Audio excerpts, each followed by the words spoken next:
Imagine buying an entire state, not a city, not an island, but a vast wilderness the size of Texas, California, and Montana combined. You stand on the deck of a tiny schooner as negotiators sign papers. America pays $7.2 million for Alaska.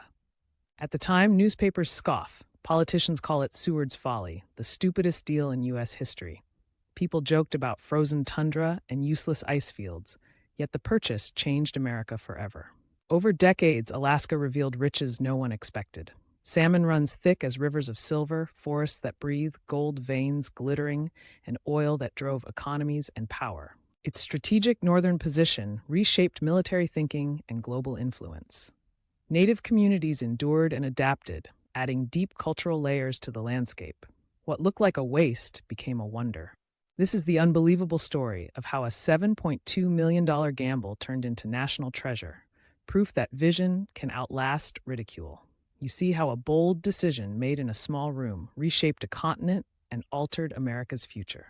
You stand on a frozen shoreline, wind like a ruler across white plains. This is 1800s Alaska, owned by Russia. Russian explorers had planted flags decades earlier, drawn by sea otter furs and trade routes. Yet Alaska sat staggeringly far from Moscow, cold, isolated, and painfully hard to defend. After the Crimean War, Russia's treasury was thin and its navy shaken.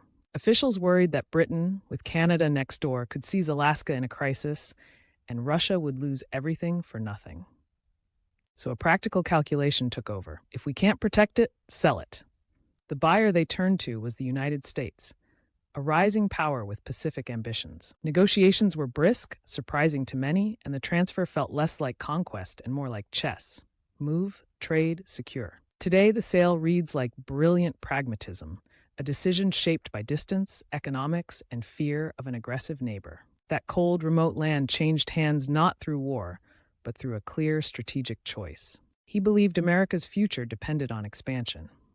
William H. Seward paced maps and possibilities, imagining a nation that didn't stop at familiar borders.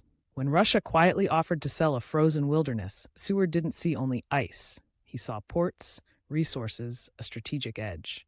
In 1867, the treaty was signed. The United States paid $7.2 million, roughly 2 cents an acre, and claimed Alaska. The number sounds small now, then it felt enormous.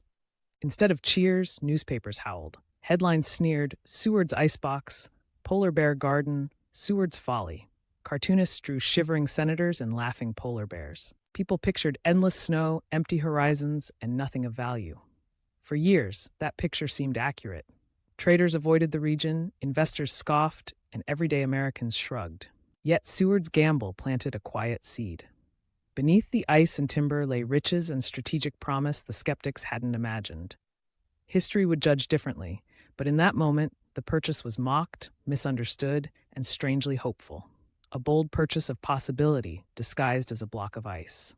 In the late 1800s, gold was discovered in a frozen riverbed, and people poured in, hopeful, weary, determined.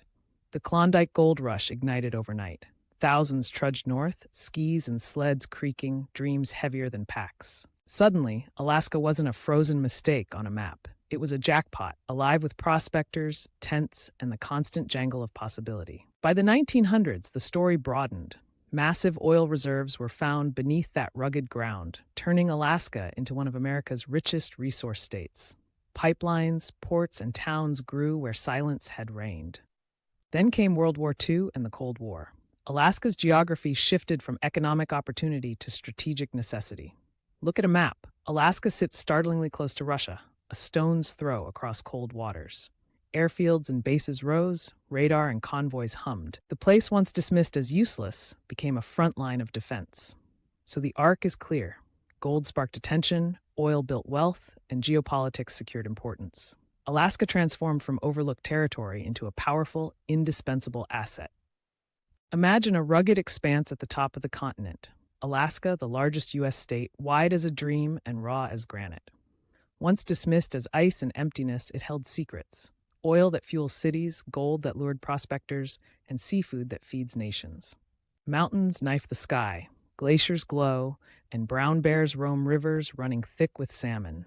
Strategically, it's a sentinel. Airfields, Arctic approaches, a presence Americans didn't foresee would matter so much. What people once laughed at became, for $7.2 million, one of the smartest land deals in history. That price tag reads like a punchline until you tally pipelines, ports, fisheries, minerals, and geopolitical advantage.